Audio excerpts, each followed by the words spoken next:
Hello friends, इस video में हम बात कर लेंगे प्रिंसिपल्स ऑफ डेमोक्रेसी।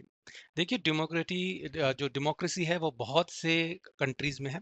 तो एक हमारे पास पर्टिकुलर डॉक्यूमेंट तो नहीं है, बट कॉमनैलिटी अगर देखें सभी जो भी देश हैं वो क्या सिद्धांत मानते हैं डेमोक्रेसी के, तो वो कुछ पॉइंट्स यहाँ लिस्ट आउट किए गए हैं और उन पे हम डिस्कस कर लेते हैं। तो वन बाय वन चलते हैं पॉइंट्स पे। तो सबसे इंपॉर्टेंट हो जाएगा हमारा सिटीजन पार्टिसिपेशन। जो हमारे नागरिक हैं वो पार्टिसिपेट करें। अगर डेमोक्रेसी होनी चाहिए तो सबसे पहले तो बात यह है कि वो पार्टिसिपेट करें। जब लोग पार्टिसिपेट ही नहीं करेंगे तो डेमोक्रेसी किस बात की। तो यानी कि वोटिंग होनी चाहिए, है ना, या हमारी डिबेट्स होनी चाहिए। जो सोशल गैदरिंग्स होती हैं, जैसे आपने देखा होगा बड़े बड़े नेता जो हैं वो रैलीज करते हैं, तो उसमें भाग लेना चाहिए, है ना। तो अगर आपको कुछ कोई चीज़ पसंद नहीं है तो आप प्रोटेस्ट करें। तो वो प्रोटेस्ट किस लिए हो रहा है? बिकॉज वो मानते हैं कि डेमोक्रेसी हमारी हेल्प करेगी ना। अगर हमारे व्यूज हैं तो वो सुने जाएंगे, लोग सुनेंगे, क्योंकि लोगों की बात सुननी चाहिए। तो these all aspects comes under the citizen participation. Then the second part is very obvious, which is equality. कि इक्वालिटी होनी चाहिए, बराबरी होनी चाहिए, कास्ट के, रिलीजन के, स्किन कलर के, के डिपेंड होकर नहीं चलना है। जो भी नागरिक है 18 ईयर से ऊपर है या 18 का हो गया है, तो वो वोटिंग का अधिकार होना चाहिए उसे। अब देखिए, जब ये कोई भी हमारे जो पॉलिटिशियंस हैं, पॉलिटिक्स पब्लिक ऑफिस में कोई भी आता है, तो डेमोक्रेसी के थ्रू, तो उनके क्या क्या हम चीजें एक्सपेक्ट कर सकते हैं। First thing is they are accountable. वो राजा नहीं बन गए, है ना। अगर हमें पसंद नहीं आएंगे तो हम अगले जैसे 4 या 5 साल बाद चुनाव होते हैं तो उनको आप वोट आउट कर सकते हैं। तो that is the democracy, very important aspect, कि आप देखेंगे किस तरह से वो हमारी सरकार चलाते हैं, और उस हिसाब से फिर आप उनको अपना निर्णय जो है वो नेक्स्ट 5 साल में दे सकते हैं। अगर फिर भी अगर कुछ बड़ा जैसे मिसयूज हो जाता है फंड्स का, है ना, कोई स्कैम हो जाता है, तो कोर्ट्स में घसीटा जा सकता है उनको। They are accountable. ऐसा नहीं है कि वो अपनी मनमर्जी चलाएंगे। फोर्थ पॉइंट है, डेमोक्रेसी में ट्रांसपेरेंसी होनी चाहिए। ये सिद्धांत है। ये नहीं कि एक रूम में बंद करके वो अपने आप डिसीजन ले जा रहे हैं, है ना, और हमें उसमें कोई भी ट्रांसपेरेंसी नहीं रखी जा रही है।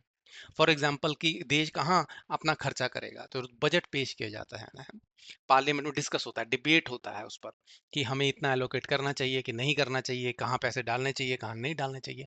तो ये सब ट्रांसपेरेंसी है। जो गवर्नमेंट, इलेक्टेड गवर्नमेंट है, वो ये बता रही है कि देखिए हम ये करने जा रहे हैं। So that is the also principle of democracy. फिर आ गया हमारा इकोनॉमिक फ्रीडम। देखिए, अगर हम इकोनॉमिक फ्रीडम डेमोक्रेसी में नहीं रखेंगे तो सारी पावर जो है वो कंसंट्रेट हो जाएगी सिर्फ गवर्नमेंट के पास। ऐसा नहीं होना चाहिए। डेमोक्रेसी तो रूल ऑफ पीपल है। तो लोगों को ही फ्रीडम नहीं मिलेगा, इकोनॉमिक फ्रीडम नहीं मिलेगा, वो अपनी प्राइवेट बिजनेस नहीं चला पाएंगे, है ना। वो जो घर खरीदना चाहते हैं वो घर नहीं खरीद पाएंगे, गवर्नमेंट के ही हाउसेस होंगे। तो इस तरह से फिर एक फ्रीडम नहीं मिला लोगों को। अपने तरह से, जिस तरह से वो जीना चाहते हैं, वो आज़ादी नहीं मिली। तो इकोनॉमिक फ्रीडम जो है वो होना चाहिए, जिससे हमारी मेनली रहेगा कि हम कंसंट्रेशन ऑफ पावर ना होने दें। अब देखिए, अब जो इलेक्टेड हमारा ऑफिशियल्स हैं, तो हमें कुछ कुछ ऐसी चीजें होनी चाहिए डेमोक्रेसी में जिससे हम कंट्रोल कर सकें उनका अब्यूज ऑफ पावर। पावर बहुत अब्यूसिव भी हो सकती है। लोग अपने पद का, अपनी पोजीशंस का फायदा उठा सकते हैं। तो उसके लिए हमारे विजिलेंस होती है, उसके लिए हमारे कोर्ट्स होते हैं, पब्लिक कोर्ट्स होते हैं, जहां पर अगर कुछ गलत करें वो, तो उन्हें वहां पर जस्टिफाई करना पड़ेगा देयर एक्शंस। उसके बाद यहाँ पर दो राइट्स हैं, यहाँ ह्यूमन राइट्स और बिल ऑफ राइट्स। बिल अगर देखा जाए तो एक वर्ड जो आया यहाँ पे, bill is formal letter, formal document है। और एक ह्यूमन राइट्स है। एक्चुअली अगर देखा जाए दोनों में फर्क क्या है, तो ह्यूमन राइट्स बहुत ही बेसिक सर्वाइवल जो है वो डेमोक्रेसी को देने चाहिए ना। डेमोक्रेसी अगर हमारे देश में है, तो बेसिक चीजें जो हैं वो, जो सर्वाइवल के लिए एक ह्यूमन को as a person, as a इंसान, वो चीजें उसको प्रोवाइड होनी चाहिए। बिल ऑफ राइट्स थोड़ा सा कह सकते हो ऊपर आ गया लेवल के। जैसे फॉर एग्जांपल अगर आप लें कि आप कॉन्स्टिट्यूशन में हमारे को आप संशोधन कर सकते हैं, आप चेंज कर सकते हैं, ये एक राइट है ना, बिल ऑफ राइट्स में आता है, बट ये एक ह्यूमन राइट नहीं है। तो एक तरह से इसमें काफी ओवरलैप रहता है इन दोनों चीजों में।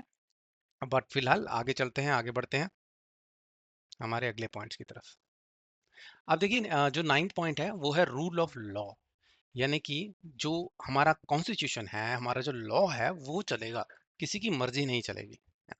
यानी कि फॉर एग्जांपल सब जो हैं, चाहे आप प्रतिनिधि चुने गए हो, चाहे आप मिनिस्टर हो गए हो, चाहे आप प्राइम मिनिस्टर हो गए हो, चीफ मिनिस्टर हो गए हो, आप अगर गलती करेंगे तो जिस तरह से एक सिटीजन को सजा मिलती है उस तरह से आपको भी मिलेगी। आप कुछ स्पेशल नहीं है। फिर आ जाता है 10th, एक्सेप्टिंग द रिजल्ट। ये बहुत इंपॉर्टेंट है क्योंकि ये हमारे ट्रस्ट के लिए, डेमोक्रेसी पर ट्रस्ट लोगों का बना रहे, उसके लिए बहुत इंपॉर्टेंट है। देखिए, ज़्यादातर जो इलेक्शंस हम देख रहे हैं रिजल्ट, उसमें हम देखते हैं कि 50% वोट है और 49% एक पार्टी ले रही है और 51% दूसरी पार्टी ले रही है, तो 51% वाले को हम बोल दे रहे हैं कि वो विनर है। बट अगर देखा जाए तो लगभग 50 आधे लोग उनके साथ ओपिनियन उनकी सेम नहीं है, वो नहीं चाहते कि वो पार्टी गवर्नमेंट बनाए। बट अगर हमें डेमोक्रेसी सेव करनी है तो हमें जो रिजल्ट है उसको मानना पड़ेगा। हमें ये मानना पड़ेगा कि इनकी वोटिंग हुई है, ये मेजॉरिटी में आए हैं, तो इसको हमें रिजल्ट को, जो जो लूजिंग है खासकर, जो हार रहे हैं, उनको ये मानना चाहिए। और कई बार होता है जो कैंडिडेट्स हैं जो वो रिजल्ट नहीं मानते हैं, तो उससे एक ना बहुत ही प्रॉब्लमेटिक सा सिनेरियो आ जाता है जो नहीं होना चाहिए। तो वी शुड रिस्पेक्ट डेमोक्रेसी की। ठीक है, हमने फाइट लड़ा, हमने कैनवैसिंग किया, हमने इतने इलेक्शंस लड़े, उसके बाद ठीक है हम कम मार्जिन से हारे हैं, बट दूसरा जीता है, उसको रिजल्ट को हम एक्सेप्ट करते हैं और अगली बार और मेहनत करेंगे। तो इस तरह से हमें जो है डेमोक्रेसी की रिस्पेक्ट और ट्रस्ट लोगों पे बनाए रखने के लिए हमें एक्सेप्ट करने चाहिए रिजल्ट्स को। 11th आ जाता है मल्टी पार्टी सिस्टम। ये भी एक तरह से कंट्री वाइज होगा। जैसे अगर आप देखें यूएस में मेनली दो ही पार्टीज हैं, वहाँ मल्टी पार्टी सिस्टम नहीं है, बट ये माना जाता है ना। जनरली अगर हम इंटरनेशनल या ग्लोबल देखें तो मल्टी पार्टी सिस्टम जो होगा वो अच्छा रहेगा डेमोक्रेसी के लिए। क्यों? क्योंकि जब हमारे मल्टी पार्टी सिस्टम होता है, जैसे अगर आप देखें कई हैं जो पार्टी सिर्फ उसी स्टेट में है, स्टेट पार्टीज हैं, तो वो माइनॉरिटी की ओपिनियंस का ध्यान रखते हैं, है ना। वो उस हिसाब से अपनी जो पॉलिसीज हैं वो बनाते हैं। तो अगर मल्टी पार्टी सिस्टम होगा तो कह सकते हैं कि बहुत सी ओपिनियंस होंगी, बहुत से डिफरेंट व्यूज मिल सकते हैं आपको किसी भी बात पर। तो इसलिए पॉलिसी मेकिंग अच्छी होगी, डिबेट्स ज़्यादा होंगी, और इसके कारण जो है अच्छा एक सिस्टम जो है, अच्छी पॉलिसी जो है वो बन सकती है। तो ये कुछ 11 पॉइंट्स थे हमारे जो हम मानते हैं प्रिंसिपल्स ऑफ डेमोक्रेसी में। आगे नेक्स्ट वीडियो में मिलते हैं। Thank you.